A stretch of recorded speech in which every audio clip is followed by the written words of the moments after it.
तुमने हमेशा ऐसा सुना होगा, बचपन के दोस्त ना सबसे अच्छे होते हैं, स्कूल की यारी सब पे भारी।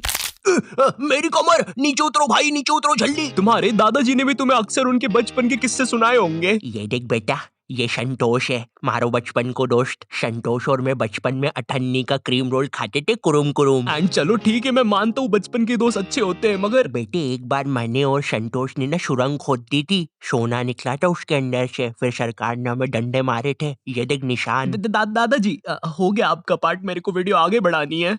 तो तुम्हें याद होगा हम सबको हिंदी में एक चैप्टर हुआ करता था, मेरा सच्चा मित्र। उस चैप्टर में वो मित्र को ऐसा दिखाया है, मेरा सच्चा मित्र मेरे सुख दुख में साथ दे, जरूरत पड़ने पर साथ दे। वो चैप्टर पढ़ के तुम अपने दोस्त की तरफ देखते हो और बोलते हो तू मेरा सच्चा मित्र है। एंड उसी मित्र के साथ 5 साल बाद तुम पानी पूरी के ठेले पे लड़ रहे होते हो। भाई खिला दे यार, सूखी पपड़ी तो है भाई, 1 रुपए की तो आएगी, चरका लग रहा ना मेरे को। खिला दे यार, मीठी चटनी लगा के सूखी पपड़ी पे। अबे भाई क्या खिला दे सूखी पपड़ी, तेरे को 1-1 रुपए की सूखी पपड़ी खिला खिला के इधर देख मैं सूख चुका हूँ। दिखा दी अपनी औकात, अपनी वाली दिखा दी। 1 रुपए की पपड़ी नहीं खिलाएगा भाई को। भैया चटनी डाल दो यार मुंह में थोड़ी सी। यही चीज मेरे साथ भी हुई थी। नहीं सूखी पपड़ी वाली नहीं, बचपन के दोस्त बदल जाना। 2019, आज से 3 साल नहीं 2 साल 3 हाँ 3 साल पहले, उस टाइम मुझे पता चला कि अकेला होना कैसा लगता है। खुद को अपने रूम में बंद कर लेना, किसी से बात ना करना और पूरे टाइम अंधेरे में रहना, जैसे कोई नई प्रजाति का जीव हूँ मैं। अरे भाई लाइट बंद करो। वो ईमो बच्चे नहीं होते जिनके मुंह पे टैटू वैटू होते हैं। देखो मैं दुखी हूँ, मेरे रूम में कोई मत आना, पूरी दुनिया का दुख मेरे सीने में है। वैसे क्या आज मुझे 20 रुपए मिल सकते हैं? मुझे समोसा खाना है। तो अब तुम लोग के दिमाग में एक बात आ रही होगी कि ऐसा क्या हो गया था तेरे साथ, तो मैं सब बताऊंगा, बट पहले तुम ये सुनो। तो जब मैं इस वीडियो का स्क्रिप्ट लिख रहा था, ये बहुत ज्यादा सीरियस होते जा रही थी, काफी ज्यादा दुख, दर्द, पीड़ा, और मैं नहीं चाहता था तुम लोग कमेंट सेक्शन में मेरे लिए आंसू बहाओ।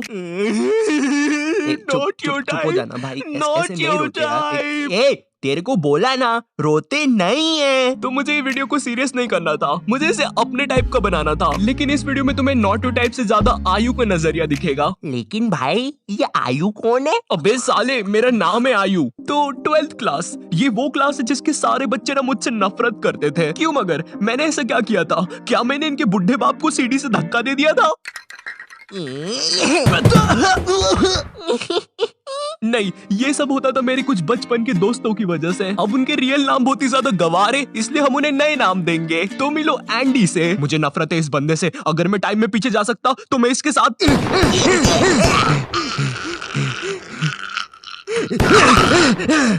एंडी बहुत ही घमंडी बंदा था, इसे लगता था ये स्कूल में सबसे ज्यादा कूल है, सारी लड़कियां इसके पीछे है, जो कि बिल्कुल भी गलत था। इसकी एक गर्लफ्रेंड बनी थी, उसके लिए भी हमें शैतान को क्या पता कितने मासूम बच्चों की बलि चढ़ानी पड़ी थी। इसकी दोस्ती स्कूल के बाहर जो आवारा बच्चे थे उनसे भी थी, जो कि एज में हमसे बहुत ज्यादा बड़े थे, और इस बेवकूफ को उस बात का भी घमंड था। तेरे भाई के पास दोस्तों की कमी नहीं है। एंडी मेरी स्कूल में 4th क्लास में आया था, किसी गाँव से। मैं उसके गाँव का नाम तो भूल गया, बट नाम सुन के ऐसा लगता था वहाँ पे चिंपांजी और हाइना रहते हैं, क्योंकि एंडी की शक्ल भी चिंपांजी और हाइना जैसी थी। और मेरे जो बाकी के दोस्त थे वो सब लोग एंडी की हाँ में हाँ मिलाते थे। तो एंडी और मैं बचपन में बहुत अच्छे दोस्त हुआ करते थे, क्योंकि बचपन में बस दोस्ती हो जाती है, ठीक है, मुझसे मत पूछो कैसे होती है, बस हो जाती है। उसके बाल मेरे जैसे दिख रहे हैं, आज से वो मेरा दोस्त। बचपन में एंडी मेरे घर आता था, मैं उसके घर जाता था, हम लोग बहुत अच्छे दोस्त थे। पर धीरे धीरे टाइम बीतता है, हम लोग बड़े होते हैं, 11th क्लास आ जाती है, टीनेज। एंड टीनेज में सबको अटेंशन चाहिए होता है। एंड मैं झूठ नहीं बोलूंगा, बट मैं स्कूल में पॉपुलर था, हाँ, क्योंकि मुझे फुटबॉल बहुत अच्छे से खेलते आता था। मैं बहुत अच्छा खेलता हूँ, मतलब था, अभी तो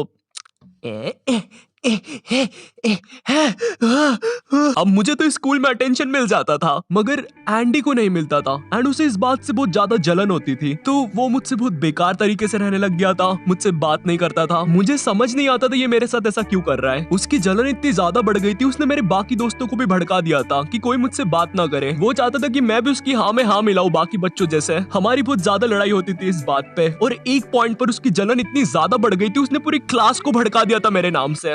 अब कोई मुझसे बात नहीं करता था। थोड़े से स्कूल के अटेंशन के पीछे इस बंदे ने मेरी पूरी सोशल लाइफ खत्म कर दी थी, तो मैंने अकेला रहना स्टार्ट कर दिया था और मुझे फर्क भी नहीं पड़ रहा था कोई मुझसे बात कर रहा है या नहीं। ओह वैसे हाँ, 11th क्लास में मेरी एक गर्लफ्रेंड भी हुआ करती थी, उसका नाम देंगे हम लोग शार्लेट। और अभी के लिए बस इतना याद रखो, ये बहुत ही बेवकूफ लड़की थी, इतनी ज्यादा कि इसको अगर तुम बोलोगे हाँ ये देखो ये ड्रैगन है, ओ ड्रैगन, मुझे तो डर लग रहा है। हाँ ये लड़की थी मेरी गर्लफ्रेंड। उस हिसाब से तो ज्यादा बेवकूफ मैं हुआ। खैर तो मैंने अब अकेला रहना स्टार्ट कर दिया था, पर एंडी को कहाँ चैन पड़ रहा था। उसने सोचा ये बंदा ऑलरेडी अकेला है, चलो अब इसे परेशान करते हैं। बस फिर क्या था, उसके बाद वो लोग ग्रुप बना के मेरे पीछे पड़ गए, मुझे मारने की धमकियां देना, उल्टी सीधी बातें बोलना, क्लास के अंदर बोलना, क्लास के बाहर बोलना, ग्राउंड में बोलना, लंच में बोलना, मोदी जी के साइड में बोलना, चांद पे बोलना, स्पेस में बोलना, सोते समय बोलना।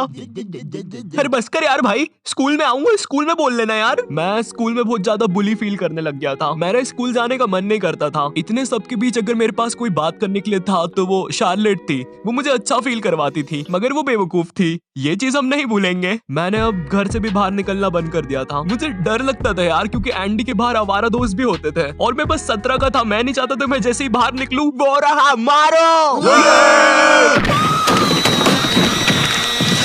पूरा 11th क्लास में यही सब चलता है और 11th क्लास खत्म हो जाती है, अब 12th क्लास आ जाती है और मैं तुम्हें अपना 12th क्लास का रोना सुनाऊं उससे पहले this video is sponsored by Binomo. मेरा नाम है पापे और ये है मेरा बेटा रवि, जो कि नालायक है और जिसकी पढ़ाई पर मेरी आधी कमाई उड़ जाती है। पर कमाई से याद आया बिनोमो, जिससे आप एक्स्ट्रा कमाई कर सकते हैं। बिनोमो की खास बात ये है कि आपको एंड्रॉइड और iOS दोनों प्लेटफॉर्म पे मिल जाएगा, मतलब ये एक लीगल ऐप है, रवि की मम्मी की तरह इलीगल नहीं। मम्मी ईगल है, बताया नहीं कभी। रवि गवार चुप हो जा, पूरा अपनी माँ पे गया है। बिनोमो में आप मल्टीपल एसेट्स जैसे गूगल, गोल्ड, यहाँ तक कि मल्टीपल करेंसी, यूएसडी एक्सेट्रा में भी ट्रेड कर सकते हैं। इसमें आपको ग्राफ की फोरकास्टिंग करनी होती है कि ग्राफ ऊपर जाएगा कि नीचे। यहाँ मुझे लग रहा है ये ग्राफ ऊपर जाएगा, तो मैं इसमें 800 रुपए इन्वेस्ट कर देता हूँ। वैसे ये 800 रुपए मैंने रवि की गुल्लक से निकाले थे बियर पीने के लिए, वरना उसकी मम्मी ले लेती नशे करने के लिए। मेरे पैसे वापिस दो। हट, तो देख सकते हैं आप, ये ग्राफ ऊपर जा रहा है, मतलब मेरा फोरकास्ट सही हो गया। बट अगर फोरकास्ट गलत हुआ तो आपको लॉस भी हो सकता है, बिल्कुल मेरी शादी की तरह। अब आप यही सोच रहे होंगे कि आपको पैसे मिलेंगे कैसे। आप अपने पेटीएम या बैंक अकाउंट में पैसे विड्रॉ कर सकते हैं। मिनिमम डिपॉजिट 350 रुपए। अगर आप मेरा प्रोमो कोड यूज करोगे तो आपके पैसे डबल हो जाएंगे, जैसे 1000 के 2000 रुपए। अगर डिस्क्रिप्शन से अभी डाउनलोड करते हो तो आपको ट्रेड प्रैक्टिस के लिए 65,000 डेमो अकाउंट में मिलेंगे, तो जाकर अभी डाउनलोड करो, लिंक डिस्क्रिप्शन में है।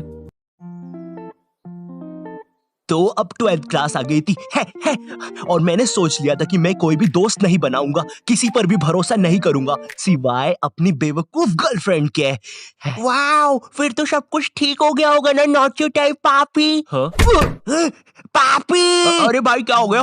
मैं ठीक हूँ, मैं ठीक हूँ। तो अब 12th क्लास में मेरा एक दोस्त बनता है एंड्रयू। ये बंदा क्लास का टॉपर था और इसकी दोस्ती एंडी से भी थी और मुझसे भी थी, और एंड्रयू मुझसे अच्छा भी था, तो हम लोग दोस्त बन गए थे। एक सेकंड, क्या बोला तूने अभी? दोस्त बना लिया? वो इतना सब होने के बाद फिर से दोस्त बना लिया? अकेला लग रहा था। अकेला लग रहा था? तुम्हें पता भी है अकेला लगना कैसा होता है? ये देखो, ये चिंटू है, ये इतना अकेला ही इसके घर के लोहे से बात करता है। तुम ऑमलेट खाओगे?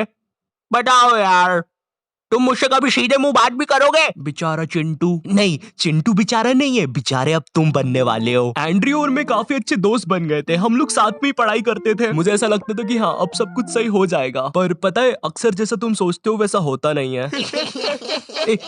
तुम लोग हंस क्यों रहे हो मुझ पे? मैं तो अभी से बता रहा हूँ, वीडियो में आगे जाके इसकी बैंड बजने वाली है। तुम में से कोई शर्त लगाएगा मुझसे 5 रुपए की बीड़ी की? 12th के प्री बोर्ड एग्जाम्स आ जाते हैं और प्री बोर्ड एग्जाम्स में मेरे एंड्रयू से ज्यादा नंबर आ जाते हैं, और उस टाइम एंड्रयू क्लास का टॉपर था। एंड्रयू उस टाइम बहुत ज्यादा शॉक हो गया था, वो मेरे सामने खुश होने का दिखावा कर रहा था, लेकिन उसके अंदर क्या चल रहा था मुझे नहीं पता था। तूने तो बढ़िया नंबर लेके आया यार, वेरी नाइस। मेरे साथ पढ़ के मेरे से ज्यादा नंबर ले आया यार, तू तो गजब। अरे शिट। अरे ये तो कुछ नहीं यार, ये मेरी दादी के लिए है, वो क्या है ना, उनसे जायदाद लेनी है थोड़ी सी, तो चल अभी मैं चलता हूँ, है ना भाई। अरे मुझे भी ले चलता है यार, मैं दादी के हाथ पकड़ लेता। चलो कोई नहीं। एंड्रयू सीधा जाता है एंडी और उसकी गैंग के पास और उन्हें जाके भड़काता है मेरे नाम से कि मैं उनके बारे में हर कुछ बोल रहा हूँ। अब वापस से सारी चीजें स्टार्ट हो जाती है, पर मैं पहले इतना बुली हो चुका था, मुझे अब कुछ फील नहीं हो रहा था। हाँ तो इतना दुखी होके क्यों बोल रहा है मुझे कुछ फील नहीं हो रहा था? ये देख, ये हिमेश को भी कुछ भी फील नहीं होता है। मैंने आज 2 शून्य करने के इंजेक्शंस लगाए खुद को, एक इधर और एक इधर। एंड्रयू को पता है क्या डर था कि मैं उससे बोर्ड एग्जाम्स में ज्यादा स्कोर ना कर दूं, और इसीलिए उसने मुझे डिस्ट्रैक्ट करने के लिए अपना मास्टर मूव खेला। तो मेरे बायोलॉजी का एग्जाम था और मुझे उस दिन एक कॉल आता है। वो कॉल शार्लेट का होता है और मैं जैसे ही कॉल उठाता हूँ वो बोलती है, मुझे एंड्रयू ने तुम्हारे बारे में कुछ बातें बताई है और अब हम साथ में नहीं रह सकते। दुख दर्द पीड़ा वो चीज सुन के मेरा दिमाग पूरा ब्लैंक हो गया था। मैंने उसका फोन काटा और पढ़ने लग गया। हाँ मुझे पता है तुम्हारे दिमाग में बात आ रही होगी। भाई तूने तेरी बंदी को समझाया क्यों नहीं? वो गलत सोच रही है, एंड्रयू ने उसको भड़काया है, तू ऐसा कैसे होने दे सकता है? तू तो बहुत खतरनाक है। मुझ में शक्ति नहीं बची थी। मेरे बोर्ड एग्जाम चल रहे थे, मैं जब भी बाहर जाता था मैं बुली होता था, और अब जिस पे मैंने 2 साल तक ट्रस्ट किया था, जिसकी मुझे सबसे ज्यादा जरूरत थी, उसने भी मुझे छोड़ दिया था। क्यों? क्योंकि उसे एक रैंडम बंदे ने भड़का दिया था। वाओ! और इसीलिए मैं उसे पूरी वीडियो में बेवकूफ बोल रहा था, क्योंकि उसमें दिमाग तो था ही नहीं कतई। जैसे तैसे मेरे बोर्ड एग्जाम्स खत्म हो जाते हैं। उसके बाद मैं 24 घंटे अपने रूम में रहता था। 1 साल तक घर से बाहर नहीं निकला। फिर ना कभी मेरी शार्लेट से बात हुई, ना किसी से। मुझे लोगों से नफरत हो गई थी, मैं किसी पर भी ट्रस्ट नहीं कर पाता था। लोग कहते हैं स्कूल के दोस्त हमेशा याद आते हैं। मुझे उस टाइम समझ में आ रहा था क्यों याद आते हैं। हाँ मुझे पता है लास्ट पार्ट थोड़ा ज्यादा सीरियस हो गया। सालों अब क्या मैं मेरी सैड चीजों पर भी जोक बना दूं? बट सीरियसली जो लोग बोलते हैं स्कूल तुम्हारी लाइफ का सबसे बेस्ट पार्ट होता है, ना भाई, कुछ लोगों के लिए वर्स्ट पार्ट भी होता है। एनीवेज, इफ तुम लोग ऐसा कुछ फेस कर रहे हो तो तुम लोग मुझे कमेंट सेक्शन में या इंस्टाग्राम पर कहीं पर भी मैसेज करके बता सकते हो, मैं जरूर रिप्लाई करूंगा। बिनोमो को भी डाउनलोड करना मत भूलना, और वीडियो पसंद आए तो प्लीज लाइक कर देना, ठीक है? ये चीज हमको मोटिवेट करती है वीडियोस बनाने के लिए। एंड इफ चैनल पे नहीं हो तो सब्सक्राइब कर देना। मैं मिलता हूं तुमसे नेक्स्ट वीडियो में, तब तक के लिए बाय।